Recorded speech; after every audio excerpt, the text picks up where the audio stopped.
Se había pedido el día jueves, les recuerdo a los que estuvieron y a los que no, que si podían leer el libro de Ruth, porque el libro de Ruth es un libro que se lee muy fácilmente, es un libro muy cortito, pero a pesar de que es un libro corto, pequeño, en cuanto a extensión literaria se refiere, es un libro muy grande en cuanto a su grandeza espiritual. Encontramos unas lecciones realmente maravillosas, ¿eh?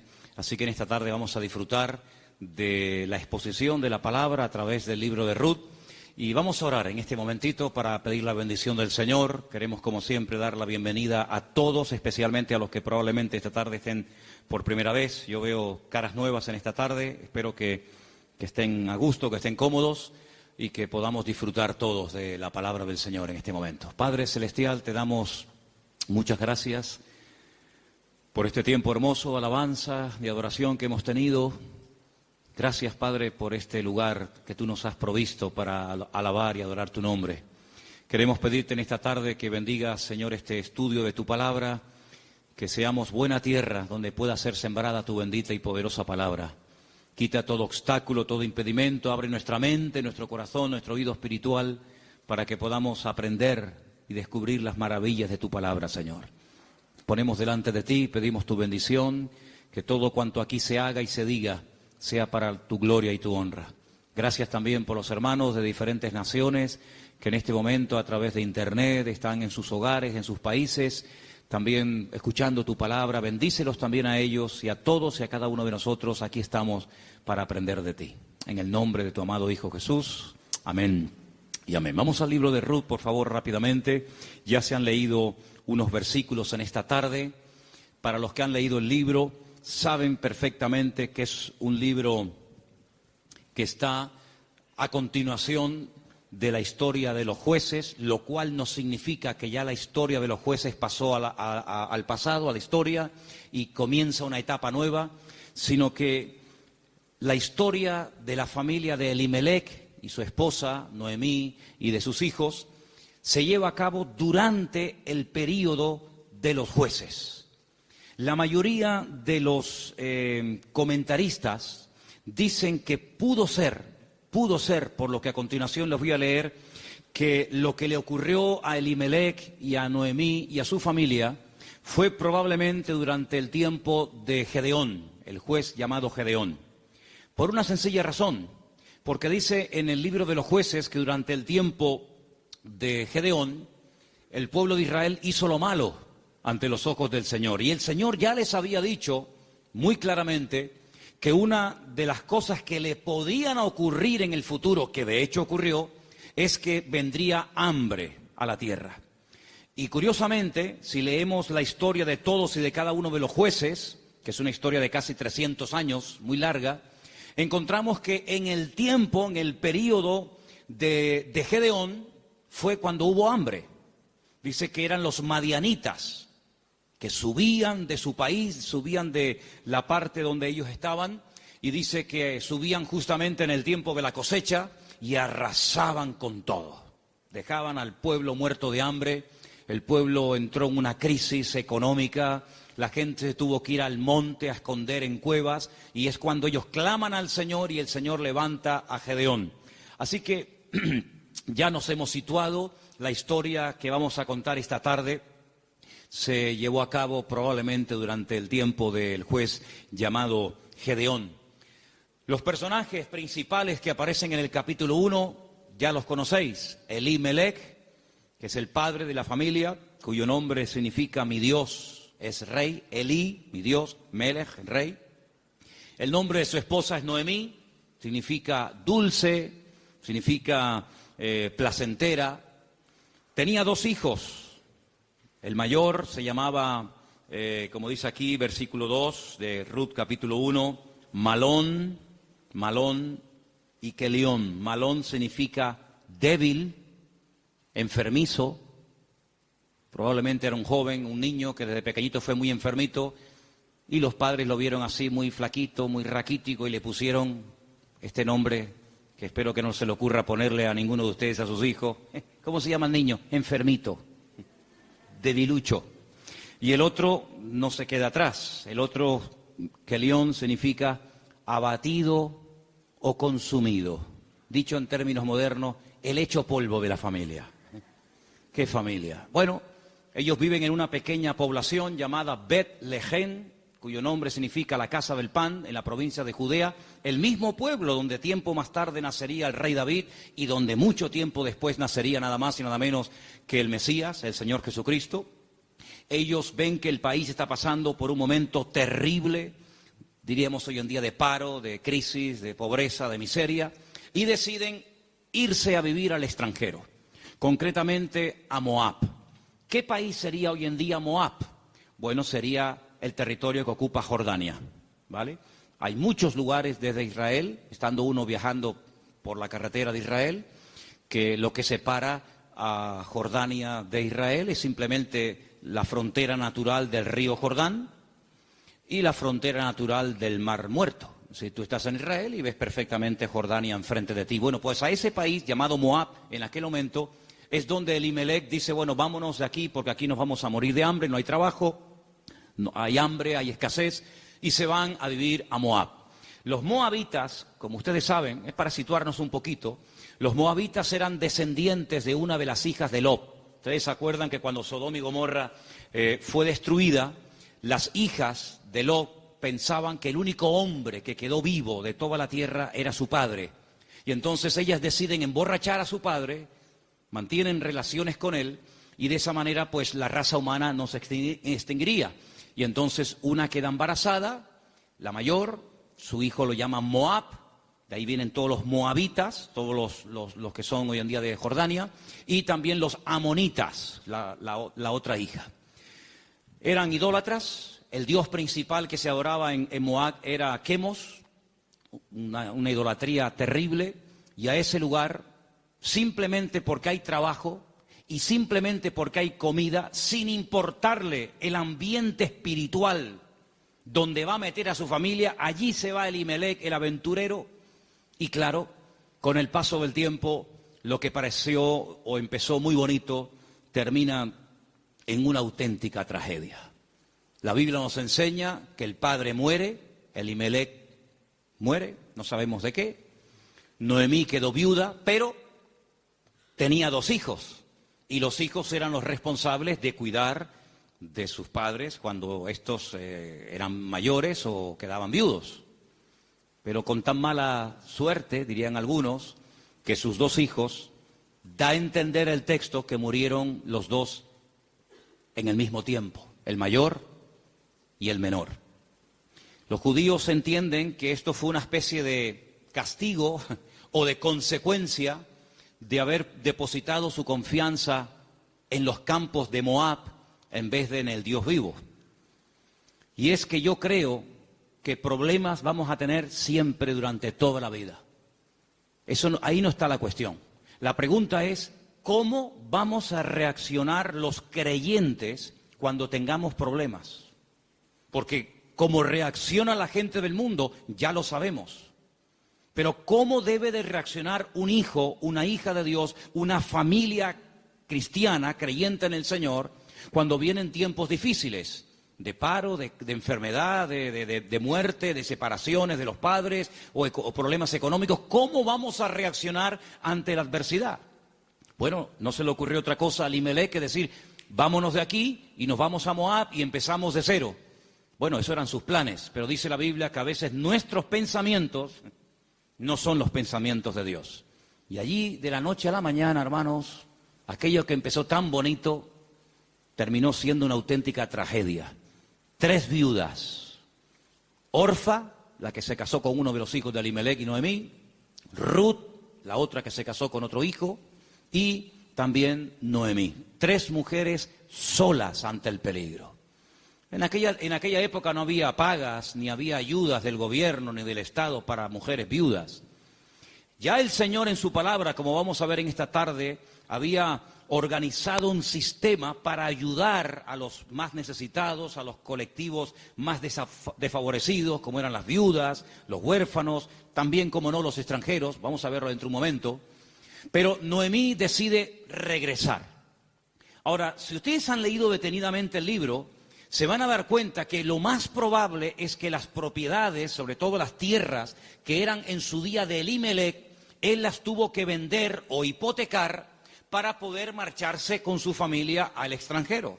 Eso es algo que ha hecho muchísima gente que han venido de otras naciones. Tal vez en esta tarde hay alguien aquí entre nosotros que dice, pues eso es lo que yo he tenido que hacer.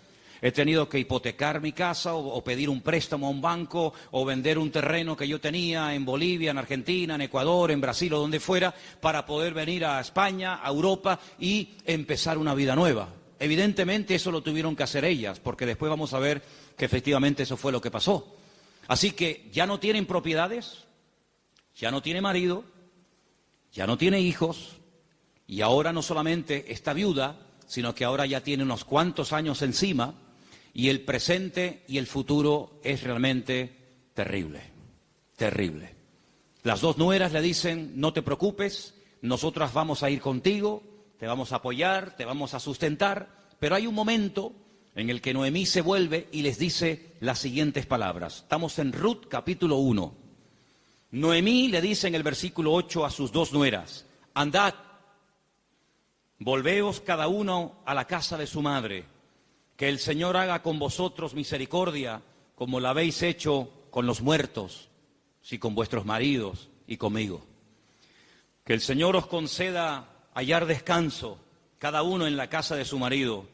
Luego las besó y ellas alzaron la voz y lloraron. Realmente la tristeza, el desánimo, la depresión, la angustia, el miedo se había apoderado de estas tres pobres mujeres. Y ellas le dijeron, versículo 10, ciertamente nosotras, fijaros tan plural, nosotras iremos contigo a tu pueblo. Verso 11, Noemí les respondió y les dijo, volveos, hijas mías, ¿para qué habéis de ir conmigo? ¿Tengo yo más hijos en el vientre que puedan ser vuestros maridos? Volveos, hijas mías, e idos, porque yo ya soy vieja para tener marido. Y aunque dijese, esperanza tengo, y esta noche estuviese con marido, y aún diese a luz hijos, ¿habíais vosotras de esperarlos hasta que fuesen grandes? ¿Habéis de quedaros sin casar por amor a ellos? No, hijas mías, que mayor amargura tengo yo que vosotras, pues la mano del Señor ha salido para mí. Ellas alzaron su voz otra vez, lloraron, y Orfa besó a su suegra, mas Ruth se quedó con ellas. Ay, amigo, ya se produce una ruptura. Ya no son las tres las que están como una piña. Al fin y al cabo las tres tienen un denominador común. Son viudas, tan solas en la vida. Sino que ahora dice la Biblia que una de ellas, Orfa, cuyo nombre significa terca o testaruda, toma una decisión. Y entonces la decisión que toma es volver a la casa de su familia. Noemí le dijo, he aquí tu cuñada se ha vuelto a tu pueblo y a sus dioses, vuélvete tú tras ella. A mí me llama la atención que la Biblia destaca no solamente el hecho de que ella vuelve a su familia, lo cual en cierto sentido es lógico, ¿verdad? Y normal, sino que añade algo que es muy significativo. Dice, ella se ha vuelto a su casa, a la familia de sus padres y a sus dioses. Yo dije al principio en la introducción que en Moab no se adoraba al Dios de Abraham, de Isaac y de Jacob. No era el Dios vivo al que se adoraba. Eran idólatras. Adoraban como Dios principal a Quemos, seguramente a otros más, a Baal, a Astarot, y sabe Dios a quién más. Por lo tanto, cuando ella se va a la casa de su familia, vuelve otra vez a practicar y adorar los dioses que probablemente, no tenemos 100% de seguridad para asegurar esto, ella había dejado de adorar durante el tiempo que estuvo casada con uno de los hijos de Noemí. Ella vuelve otra vez atrás y vuelve otra vez, permítame la expresión, es una expresión bíblica, vuelve otra vez al vómito. Y a mí me hace recordar la historia de Orfa. No voy a hablar mucho de ella, pero sí quisiera destacar que, ¿saben a quién me recuerda Orfa? Cuando estaba preparando todo esto para el día de hoy compartir con ustedes, me venía a la cabeza el joven rico. ¿Os acordáis de la historia del joven rico? Un chico aparentemente que quería saber la verdad, que quería crecer, que quería respuestas a sus preguntas y a sus dudas. Y cuando el mismísimo Señor Jesucristo le dice, tú has hecho esto y esto y esto y esto, y está muy bien. Pero yo observo, yo noto que a ti te hace falta una cosa en la vida. Y te voy a decir qué es lo que a ti te hace falta. Y se lo dice, y dice que se puso muy triste, y dio media vuelta, y se marchó, y ahí acaba la historia del joven rico. A pesar de que el Señor le dijo algo tremendo, ven conmigo. Pero él no estuvo dispuesto a pagar el precio. Viendo Noemí que una de sus nueras se ha vuelto atrás a sus dioses, a su antigua vida, le dice a la otra que le queda, a Ruth, versículo 15, he aquí tu cuñada se ha vuelto a su pueblo y a sus dioses, vuelve tú tras ella. Y ahora viene una de las declaraciones más hermosas de toda la Biblia. Versículos que mucha gente sabe de memoria, porque son una declaración muy profunda de lo convencida que estaba, de lo dispuesta que estaba Ruth de no dar marcha atrás. Los leo, versículos 16 y 17. Ruth le dice, no me ruegues que te deje y me aparte de ti, porque a donde quiera que tú fueres, iré yo. Donde quiera que vivieres, viviré. Tu pueblo será mi pueblo, y tu Dios será mi Dios. Donde tú murieres, moriré yo, y allí seré sepultada. Así me haga el Señor y aún me añada, que solo la muerte hará separación entre nosotras dos. ¿Cuántos dicen amén? Y allí se van estas dos mujeres. Claro, lógicamente Noemí es mucho más mayor que Ruth, pero allí emprende una aventura rumbo a lo desconocido. Se va Ruth a un país que no conoce, solamente de oídas, donde las costumbres, la religión, por decirlo de alguna manera, las leyes son completamente diferentes a la cultura, al país en el cual ella ha vivido durante toda su vida. Pero allí se va dispuesta a adorar al Dios de Noemí. Podríamos decir, en términos que nos podamos entender en esta tarde, que Ruth verdaderamente lo que decide es convertirse, no solamente ayudar y no dejar abandonada a su suegra, sino convertirse al Dios de su suegra y lógicamente también de su marido y en su momento de su suegro. Tu pueblo será mi pueblo, tu Dios será mi Dios. El Dios monoteísta, el Dios que no acepta que se adore a otros dioses aparte de Él, sino que, como dice en su palabra, al Señor tu Dios adorarás y a Él solo servirás. ¿Cuántos dicen amén? Allí se va Ruth rumbo a lo desconocido. Y saben, hermanos, hay un capítulo en la Biblia, que es el famoso capítulo de la mujer virtuosa de Proverbios, que si no me equivoco creo que es el capítulo 31, el último capítulo del libro de Proverbios, que se llama La mujer virtuosa, Eshet Hayil. Y Ruth es la única mujer en todo el Antiguo Testamento que recibe el título de Eshet Hayil, que significa mujer virtuosa. Es decir, que cuando leas el capítulo 31 de Proverbios y que te habla de la mujer virtuosa, tú dices, bueno, ¿y quién es una mujer virtuosa? ¿A quién puedo ver como punto de referencia en la historia de la Biblia para saber a lo que se refiere el Señor? Ahí la encuentras en el libro de Ruth. Una mujer sacrificada, trabajadora, fiel, que es capaz de renunciar a todo a cambio de nada, aparentemente. Una mujer que incluso está dispuesta a morir en tierra ajena. Y fíjate que me llamó la atención que José, que estaba muriendo fuera de su tierra, estaba muriendo en Egipto, antes de morir dice que él dio orden de que, como él sabía y anticipa proféticamente la liberación de la esclavitud de Egipto, él da orden para que sus huesos se los lleven con ellos cuando salgan milagrosamente de Egipto. Y dice la Biblia que lo hicieron así, y durante 40 años, hermanos, los israelitas estuvieron dando vueltas y vueltas en el desierto, cargando los huesos de José hasta que llegan a Canaán y logran darle una digna sepultura. Sin embargo, Ruth no dice, cuando yo muera, por favor, lleven mi cuerpo, lleven mis huesos a Moab, sino que ella dice, donde a ti te entierren, que me entierren a mí ahí también al lado tuyo. Sí, una mujer decidida, una mujer comprometida, en otras palabras, una mujer con las ideas claras. ¿Cuántos dicen amén? ¿Cómo vamos a reaccionar frente a la adversidad? Porque si huyeron de Israel, de Betlehem, huyeron a Moab para buscar una mejor vida, ahora la tortilla se ha dado la vuelta. Ahora cuando regresan, ya sin marido y sin hijo, y con unos cuantos años encima, sola, viuda y sin recursos, hipotecada hasta las cejas y con otra nuera que la acompaña, pues no piensen ustedes que el retorno fue mejor que la ida. Es más, dice la Biblia que cuando las vieron entrar por el pueblo de Betlehem, toda la ciudad se echó a la calle diciendo, madre mía, podríamos utilizar el refrán popular nuestro que dice, ¿quién te ha visto y quién te ve? La mujer salió, o las mujeres salían al encuentro a saludarla y le decían, Noemí, Noemí, tantos años sin saber de ti. Vienes sin marido, vienes sin hijo, vienes enferma, golpeada, herida por la vida. Y ella decía, no, por favor, no me llaméis nunca más, no me llaméis más Noemí, porque yo no tengo placer, no tengo contentamiento, ya no me alegra, ya no me llena nada en la vida. Por favor, llamadme Mará, Mará, que significa mujer amargada o afligida. ¿Qué te parece? Y ahora uno dice, bueno, ¿y ahora qué? ¿Ahora qué?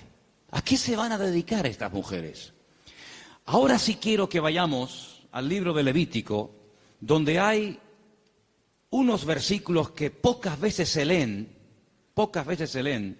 pero vamos a ver que son muy interesantes, porque en ese pasaje de Levítico, capítulo 19, del 9 al 10, no sé si ustedes lo tenían buscado, ¿no? Okay. Capítulo 19 de Levítico, vamos a leer una ley que solamente existía en el pueblo de Israel en aquel tiempo, y es una ley tan extraordinaria, tan increíble, que fue lo que ayudó en cierto sentido a restaurar la vida de Ruth y de Noemí en aquel nuevo país para ella. Levítico capítulo 19, versículos 9 y 10, el Señor dice en su palabra, cuando ciegues la mies de tu tierra, no segarás hasta el último rincón de ella, ni espigarás tu tierra segada. No rebuscarás tu viña, ni recogerás el fruto caído de tu viña. Para el pobre y para el extranjero lo dejarás, dice el Señor. ¿Qué es lo que hacía la gente? Cuando iba a coger la cosecha, arrasaban con todo. Y si se caía un racimo de uvas, o se caía una espiga de trigo, o de cebada, o de lo que fuera, daban marcha atrás y lo recogían. Y si alguien se metía en aquel campo después del tiempo de la siega, estaba pelado, no había nada. Sin embargo, el Señor dice, ustedes van a ser diferentes. Esto es una ley donde el Señor muestra su amor y su compasión por el pobre, por el huérfano, por la viuda, por el extranjero, por el que no tiene prácticamente ningún recurso para buscarse la vida, como el caso de Ruth y de Noemí. Ustedes cuando vayan a segar, no sean avariciosos, no quieran acapararlo todo. Oye, si se cae una espiga, déjala. Si hay un rinconcito que no quieres, digamos, cosecharlo, meter la hoz, déjalo ahí en un rinconcito, para que cuando ustedes terminen, pues puedan entrar los que no tienen tierra, los que no tienen trabajo, las viudas, los extranjeros, los pobres, los huérfanos, y puedan de alguna manera conseguir algo para llevarse a la boca. Y eso es lo que utiliza Ruth. Como ella sabe, evidentemente por los labios y por la influencia buena de Noemí sobre ella, le dice, vete a espigar, vete hoy a buscar la vida. Noemí, ¿a dónde va a ir la pobre? Si la pobre ya está vieja, está enferma, está cansada, está desanimada, pero allí se va Ruth. Y si ustedes han leído el libro, dice que se va antes de la salida del sol y cuando llega la noche aún está espigando en el campo. Es increíble. Ella podía haber recogido menos, pero ella está recogiendo para ella y también para su suegra Noemí. Y hay un momento en el que la invitan a comer. El dueño del terreno, un tal Booz, del cual hablaremos ahora, dice, ¿esta mujer quién es? Dice, esta es la nuera de Noemí, lleva todo el día trabajando. Dice, denle de beber agua. Y cuando llega la hora del almuerzo, cuando llega la hora de la comida, la Biblia dice que la invitan a comer. Y ella dice que comió hasta saciarse, pero hay un momento en el que le sobra comida, y en vez de tirarla a la basura, como la mayoría de la gente hace cuando le sobra comida, dice que ella la guarda. Y cuando llega la noche a la casa de Noemí, dice que le enseña un efa. Un efa son 35 kilos. en este caso de cebada, y dice, mira, esto es lo que yo hoy he espigado, después lo he tenido que desgranar para hacer la harina, y no solamente eso, sino que te traigo la comida que me sobró al mediodía, te la traigo para que tú comas. Cuando le pregunta a la suegra, ¿en qué campo tú has estado hoy? ¿Dónde has trabajado? Y le dice, he trabajado en el campo de un tal Booz y me ha tratado muy bien. Le ha dado orden a sus criados, a los jornaleros, de que no se metan conmigo, de que no se rían de mí, de que me traten bien, de que no me hagan pasar vergüenza. Y le dice Noemí, pues si en ese lugar te ha ido bien, sigue ahí. Eso me llamó mucho la atención. Dice, no cambies de campo. Si en un sitio te ha ido bien, ¿para qué ir a otro sitio? Ayer estábamos en el sur y hablando con un señor venezolano que ha montado un negocio, me dijo una frase que yo en mi vida había oído y nos gustó mucho y nos impactó. Y dijo, nunca vuelvas al lugar donde un día fuiste feliz. Porque si vuelves a un lugar hace años donde fuiste feliz, nunca más volverás a experimentar la felicidad que añoras. Oye, me impactó aquello. Y me vino a la cabeza el texto que dice, nunca digas que los tiempos pasados fueron mejor que el tiempo presente. Dice, porque no hablarás con sabiduría. Pero Noemí se da cuenta de que hay un hombre que se llama Booz y resulta que se da cuenta la viuda Noemí de que ese tal Booz, cuyo nombre significa mi fortaleza, resulta que es Goel. Ahora hablaremos de esta palabra que es una palabra de vital importancia en la Biblia. Aprendan de esa palabra. Viene del verbo Gaal. El verbo Gaal en hebreo significa libertar. Goel es la palabra que se traduce al castellano por la palabra redentor. Ahora vamos a ver lo importante que era la figura del Goel, porque en cierto sentido vamos a ver que Booz es un tipo de Cristo. Fíjense qué importancia tiene esto. Resulta que había una ley, que vamos a leerla, hemos leído la ley de la siembra, de dejar trozos para los pobres, para las viudas, pero en Deuteronomio capítulo 25 hay una ley muy interesante que yo no sé, si la tuviéramos que poner en práctica nosotros hoy en día, si estaríamos dispuestos a cumplir con esto. Yo no sé, pero es muy interesante, no sé si alguna vez la has escuchado. Dice así, Deuteronomio capítulo 25, del versículo 5 en adelante. Dice así la palabra, escucha. Cuando hermanos, varones,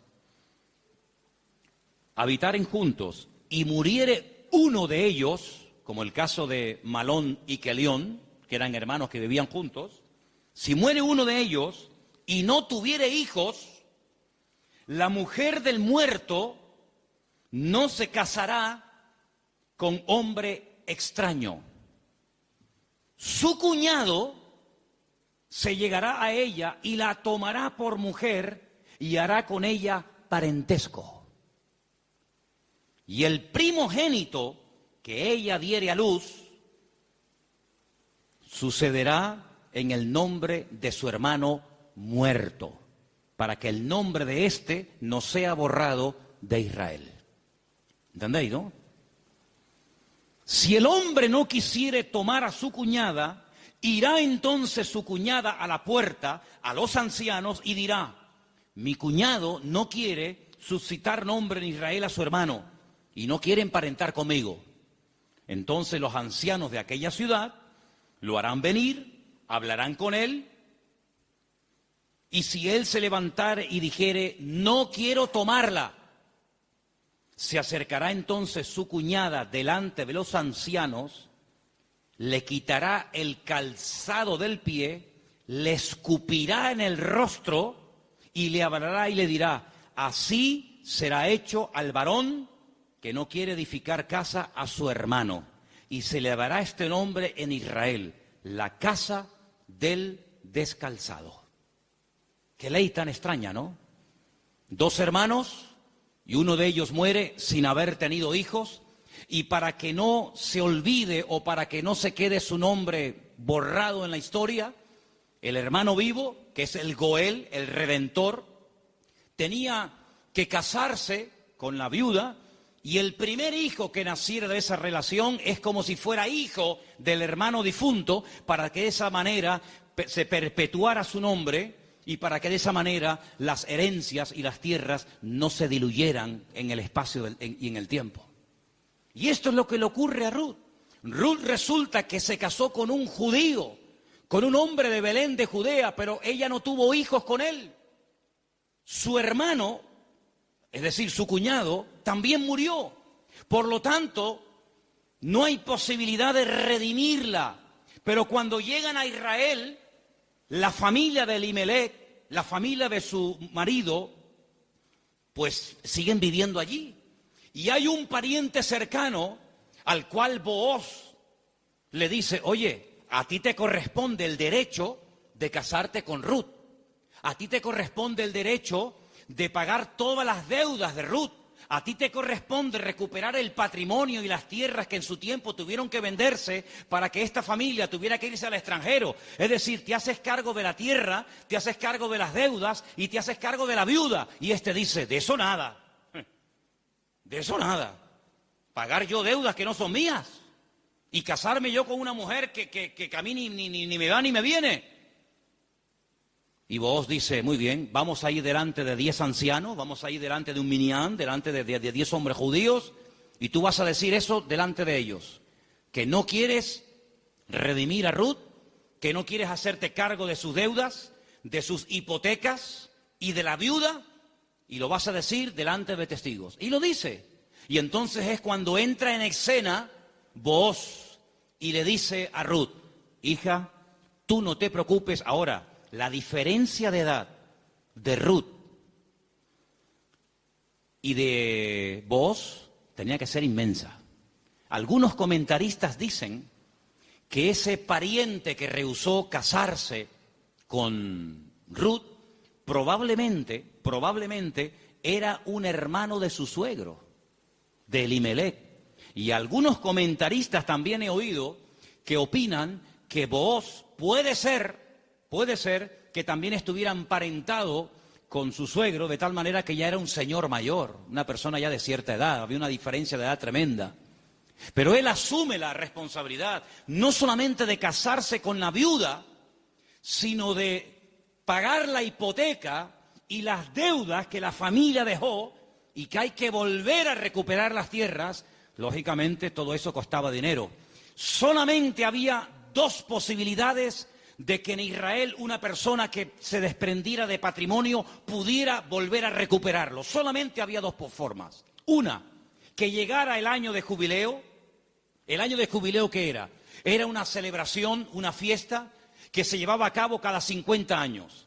A los 50 años las deudas quedaban anuladas. De ahí viene una parte del famoso Padre Nuestro. Padre Nuestro, perdona nuestras deudas, como nosotros también perdonamos a nuestros deudores. Está inspirado un poco en el año de jubileo. Los que eran esclavos, se les daba la libertad. Si alguno no quisiera, había todo un proceso para poder volver a retenerlo. Y si alguien había tenido que vender por cuestiones económicas, por necesidad, una propiedad, un terreno, cuando llegaba el año de jubileo, repito, cada 50 años, bueno, todo volvía otra vez a sus dueños originales. ¿Para qué esta ley? Para recordarle al pueblo de Israel que la usura, el querer cada vez tener más y más y más y más y más, a cambio de las desgracias ajenas, eso no se podía dar en el pueblo de Israel. Cada 50 años se empezaba de cero. Nadie le debe nada a nadie. Los ricos no iban a ser cada vez más ricos y los pobres cada vez iban a ser más pobres. De esa manera era una ley justa, una ley donde se le daba oportunidad al que se había endeudado y jamás iba a poder pagar las deudas. Fíjate qué terrible la ley de los desahucios en España. 600.000 familias, 600.000 familias, multiplica por 3 o 4 miembros cada familia, estamos hablando ya de millones de personas, tuvieron que dejar la casa que no podían pagar. Los padres en algunos trancarle la nómina y un alto porcentaje se lo quitaron. Es decir, un sistema faraónico donde te ofrecían todo los bancos a cambio de nada, y te llamaban y te ofrecían todo llamándote a tu casa, y una vez que te tienen en su territorio, te aprieta el nudo, amigo, y de aquí no sales nunca. El sistema del faraón en los tiempos modernos. En vez de faraón, llámalo como quieras. Sin embargo, Dios en su palabra jamás iba a permitir que su pueblo cada vez fuera de mal en peor, endeudándose de tal manera que al final era imposible hacer frente a semejantes deudas. Y una cosa también muy importante, aunque no es el tema a tratar, entre hermanos no se podían dar préstamos con intereses. Ustedes saben que hay personas que están pagando muchos años y todavía la deuda no se ha pagado. Lo que están pagando es simplemente parte de los intereses, porque son tan elevados que por una regla de 3, cuanto más pagas, más debes. ¿Cómo se come eso, hermano? Así que la única forma de recuperar una tierra que se había vendido era llegar al año de jubileo. Pero ¿quién le aseguraba al que había vendido una propiedad, ponte que tuviera 40 o 50 años, que iba a durar otros 50 años para recuperar la tierra? Era prácticamente imposible, impensable, pero luego había otra forma. Era otra forma, pero claro, ahí había que tener mucho amor y mucha compasión. Y era decir, no es mi deuda, entre comillas, no es mi problema, pero yo voy a redimirte, yo voy a ser tu Goel, yo voy a asumir cuánto debes. Pues mira, tuve que vender la casa, tuve que hipotecarla, tuve que vender el terreno, tuve que hipotecar los animales. En algunos casos tuve que vender a mis hijos como esclavos a trabajar a jornal durante un tiempo. Yo me hago cargo de todas tus deudas. Y encima me caso contigo, levantamos descendencia y empezamos una vida nueva. ¿Cuántos dicen amén? Bueno, hermano, eso fue lo que hizo el Señor Jesucristo por todos y cada uno de nosotros, ¿sí o no? Cuando vinimos al Señor, la inmensa mayoría de los que estamos aquí y muchos de nosotros, ¿cómo vinimos al Señor? ¿En nuestro mejor momento? Yo pienso que la mayoría de los que nos hemos convertido al Señor, cuando vinimos a los pies de Cristo, vinimos en nuestro peor momento. Algunos desanimados, otros enfermos, otros enganchados, otros esclavos de no sé qué y de no sé cuánto. Pero el Señor Jesucristo dijo, a ver, ustedes tienen una deuda tremenda. Y una deuda no con un banco, no con una financiera. Ustedes tienen una deuda conmigo. Y es una deuda que no se puede pagar con trabajo, ni con dinero, ni con lágrimas, ni con sudor. Es una deuda que solamente se puede pagar con sangre. Pero no cualquier sangre, sino con la sangre preciosa de Jesucristo. Y vuestra miseria, vuestra hipoteca, vuestra crisis material y espiritual, yo me hago cargo de ella. Y yo os compro a precio de sangre. Y por eso podemos leer en Primera de Pedro unos versículos tremendos, donde basados en la ley del Goel, el que redimía al que estaba destruido, Pedro dice, tenéis que saber, hermanos queridos, Primera de Pedro 1:18, que habéis sido rescatados. Eso fue lo que hizo Booz por Ruth, rescatarla, redimirla. Vosotros fuisteis rescatados de vuestra vana manera de vivir, la cual recibisteis de vuestros padres. No con cosas corruptibles como oro o con plata, sino con la sangre preciosa de Cristo, como de un cordero sin mancha y sin contaminación, ya destinado desde antes de la fundación del mundo. Cristo, antes de que existiera Adán y Eva, antes de que existiera el jardín del Edén, Él sabía que un día iba a venir a este mundo a morir en la cruz por los pecadores. Desde antes de que el mundo existiera, ya Él sabía que su destino iba a ser ese. Desde antes de la fundación del mundo, pero manifestado en los postreros tiempos por amor de vosotros. Y mediante Él, ¿cuál creéis en Dios? Quien le resucitó de los muertos y le ha dado gloria, para que vuestra fe y esperanza sean en Dios. ¿Cuántos dicen amén? Este Booz es un hombre tremendo. Es un hombre que dice, bueno, yo soy rico, tengo tierras, tengo de todo. ¿Qué necesidad tengo yo de meterme ahora, permítame, en estos líos? Asumir deudas que yo no contraje. Si Elimelech hipotecó sus tierras y tuvo que vender sus casas, ¿a mí qué me importa? Diría alguno. Y si tuvo que irse al extranjero a buscarse la vida, y si allí murió él y sus hijos, y ahora hay una serie de mujeres que están las pobrecitas sin nada en la vida, ¿yo qué tengo que ver con todo esto? Pero Booz no es un hombre frío, insensible. Booz es un hijo de Dios. Y los hijos de Dios tenemos corazón, no solamente cabeza. ¿Cuántos dicen amén? Hay que tener corazón. Hermanos, en las vestiduras del sumo sacerdote, que las tenéis ahí si queréis ver cómo eran, el sumo sacerdote llevaba en su pecho los nombres de la familia de Israel, las tribus de Israel, Judá, Benjamín, Zabulón. Y el sumo sacerdote decía, pero si yo no soy de la tribu de Judá, ¿yo para qué tengo que llevar el nombre de una familia que no es la mía? ¿Por qué tengo yo que llevar en mi pecho el nombre de la tribu de Zabulón? Si yo soy levita. Pero es que el Señor le enseñó al pueblo de Israel a través del sumo sacerdote que para servir a Dios y para creer en el Señor y hacer su voluntad, uno tiene que tener corazón. ¿Cuántos dicen amén? Hay tanta insensibilidad, hermano, incluso en el pueblo de Dios. Sí, dicen que España es un país muy solidario, el país de más donaciones de órganos del mundo. Sí, está muy bonito. Pero hermanos, el mundo no nos tiene que dar ejemplos a nosotros, ni lecciones de solidaridad y de amor, sino que somos nosotros los que deberíamos ser la gente más solidaria y los que más apoyamos al necesitado del mundo, porque para eso el Señor nos ha puesto en esta tierra.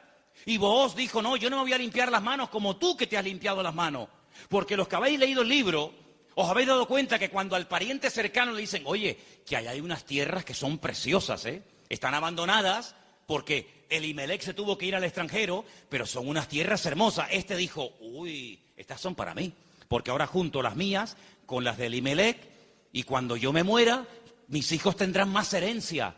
Y tiene unos campos, y tiene unos olivares, y tiene, pero vos le dices, pero espérate un momento. No solamente hay que recuperar tierras y propiedades, sino que aquí hay algo muy importante, y es que aquí hay una vida. Aquí no solamente hablamos de cosas, aquí hablamos de seres humanos. Qué interesante que Faraón decía, llévense las bestias, llévense los animales, pero déjenme las mujeres y los niños aquí. Qué curioso, ¿no? Interesante, ¿no? Y Booz dijo, no, si tú no quieres hacerte cargo de esta situación y no quieres coger todo el paquete, sino lo que te interesa, y renuncias, entonces yo hago acto de presencia. Y ahí entra Booz en escena, y dice la Biblia que se casan, y desde el momento en el que Ruth entra en contacto con Booz, su vida cambió radicalmente. Pero yo pregunto, ¿y este hombre tan bueno, tan solidario, con un corazón de oro, que sin comérselo ni bebérselo, se encuentra de la noche a la mañana teniendo que asumir una responsabilidad tremenda de atender a una viuda, con lo que eso conlleva, de atender también a una suegra que no era la suya, pero que viene en el paquete también incluida, de tierras, de hipoteca? Este pedazo de hombre, ¿de dónde salió? Algunas hermanas solteras que están orando para tener un compañero, un varón en la vida, dice, pero Señor, súpleme un Booz. ¿Dónde están esos hombres? Bueno, yo no sé dónde están, pero yo te digo una cosa, yo sé de dónde salió este. ¿Sabes de quién es hijo Booz? ¿Tú te acuerdas cuando un día el general Josué le dice a 2 de sus soldados, vamos a entrar a Canaán, cosa que Moisés no logró hacer? A nosotros nos corresponde ahora entrar y tomar posesión de la tierra. Pero antes de entrar, vamos a hacer algo. Voy a mandar a 2 espías, no exploradores como los que mandó Moisés, que fueron unos inútiles, sino 2 espías. 2 hombres que entren secretamente y cuando vengan nos digan qué estrategia tenemos que emplear para atacar este pedazo de ciudad con doble muro, cerrada, imposible de conquistar. Y ahí se van estos 2 hombres. Y van y se quedan en una casa de prostitución. Y algunos dirán, ¿y cómo 2 hombres del pueblo de Israel se van a semejante lugar? Bueno, no es que fueron a pecar, sino que era el lugar donde 2 extranjeros pasarían desapercibidos perfectamente, porque por allí entraban y salían muchos. Y allí contactaron con la dueña de aquel negocio, por llamarlo de alguna manera, y la dueña una noche en una habitación les dice, yo sé quiénes son ustedes, yo sé de qué país sois, yo sé que vosotros sois israelitas, y yo he oído lo que vuestro Dios ha hecho por vosotros. Yo he oído que ustedes salieron de un país llamado Egipto y cuando llegaron a la frontera natural del Mar Rojo que no podían avanzar y el faraón venía detrás, ustedes clamaron al Señor y el Señor les abrió el Mar Rojo y ustedes pasaron por en medio de él. Y cuando el faraón intentó meterse, el Señor cerró las aguas y murieron los ejércitos del faraón.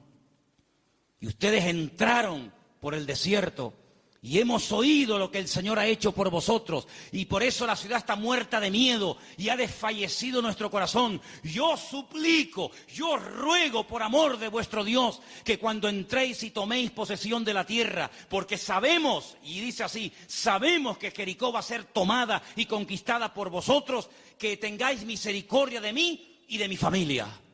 Y estos hombres se quedan sorprendidos porque esta mujer está contando las noticias de hace 40 años. ¿Tú te acuerdas de lo que leíste en el periódico hace 40 años? Bueno, algunos dirán, pero si yo no tengo más que 25. ¿Pero alguien se acuerda aquí de lo que leyó en un periódico hace 40 años? Ella lo tenía fresco en su mente. Vienen a por nosotros, nuestros días están contados. Esta tierra no nos pertenece. Vienen los hijos de Dios, viene el Dios de Abraham, de Isaac y de Jacob. Tengo que tomar medidas preventivas, tengo que salvar mi vida y la de mi familia. Y los espías le dicen, vamos a hacer algo. Si tú no te chivas, si tú no dices que hemos estado aquí, si tú no vas ahora con el cuento al capitán de la guardia o al rey de Jericó, sino que tú mantienes el secreto. Y el día que nosotros entremos en la ciudad, tú estás dentro de la casa con toda la familia que quiere ser salva, nosotros te protegeremos a ti y a toda tu familia. Y como va a ser esto algo tremendo, porque aquí va a haber una conmoción, un terremoto, esto va a ser un cataclismo terrible, y una ciudad tan enorme, para saber diferenciarla de tantas casas, coge este trapo de color rojo, lo amarras ahí por fuera de la ventana. Yo le diré a los soldados cuando entren a tomar posesión de Jericó, que donde hay un trapo rojo colgado ahí en la ventana, ahí no entren, que esa es la casa de Rahab, la ramera. Y dice la Biblia que ella vivía entre un trozo del muro y el otro, entre muro y muro. Toda la ciudad cayó, no cayeron los muros de Jericó, hermano, ¿sí o no? Cayeron los muros de Jericó, pero la casa de Rahab no cayó, pero no estaba en el muro. Pero el que confía en el Señor verá cómo caen a su lado 1000 y 10.000 a su día. Mas a ti no llegará, dice la Biblia. Toda la ciudad cayó, hermano, como añicos. Pero la casa de Rahab se quedó ahí. Y ella se va a vivir con su familia al pueblo de Israel. Y se casa, dice la tradición, con uno de aquellos espías que se llamaba Salmón. No es que se casó con un pescado. Se casó con un señor que se llamaba Salmón. Y queda embarazada. Y cuando da luz, nace nada más y nada menos que un hijo que le pusieron Booz. Ay, amigo, así que Booz era el hijo de Rahab, la de Jericó. Sí, amigo. ¿Qué te parece? ¿Cómo una persona puede cambiar la vida cuando pone su mirada y su confianza en las manos del Señor? De ser una mujer como era en Jericó, a lo que llegó a ser cuando lees el árbol genealógico, los antepasados de Cristo, en Mateo capítulo 1, te encuentras que en el árbol genealógico de nuestro Señor Jesucristo aparece nada más y nada menos que Rahab, aquella mujer salvada milagrosamente de la destrucción de la ciudad de Jericó. Es que en el libro de Ruth hay algo que predomina, hay un hilo conductor que lo encuentras por todas partes, y es que nuestro Dios es un Dios que es un especialista en restaurar vidas destrozadas. ¿Cuántos dicen amén? No solamente es un Dios que echa fuera demonios y un Señor que levanta al caído y un Dios que sana a los enfermos y que salva a los pecadores, sino que es un Dios que le encanta restaurar vidas destrozadas, y cuanto más difícil, mejor lo hace. ¿Cuántos dicen amén? Dile al que está a tu lado, nuestro Dios es un Dios que restaura las vidas. ¡Aleluya! Nuestro Dios restaura las vidas. ¡Aleluya! Vos, el Goel, el Redentor, asume sus responsabilidades, sabe que el primer hijo va a ser considerado no como suyo, sino como hijo del difunto, del marido de Ruth, pero no le importa. No le importa, porque él no se quiere llevar la gloria en ningún momento, sino que él quiere hacer la voluntad del Señor, aunque el precio a pagar sea ese. Y por querer preservar el nombre, la memoria, el recuerdo del primer marido de Ruth, este hombre pasa a la historia por ser un gran hombre de Dios. ¿Te das cuenta? Lo que uno siembra es lo que uno cosecha. ¿Cuántos dicen amén? Ahora, no solamente el Goel, el Redentor, era el responsable de pagar las deudas del difunto y recuperar las tierras y casarse con la viuda, sino que hay un elemento que quiero mencionarlo de pasada, no aparece en el libro de Ruth, pero lo quiero comentar, y es que era el responsable de vengar la sangre, era el vengador de la sangre. Es decir, si por ejemplo al marido de Ruth lo hubieran matado, en vez de morir de una enfermedad, como aparentemente parece que murió, lo hubieran matado, Booz tenía la obligación de vengar la sangre del marido de Ruth. Era el que vengaba la sangre derramada inocentemente por cualquier persona. Pero eso no lo quiero tocar, pero también entra dentro de la responsabilidad del Goel.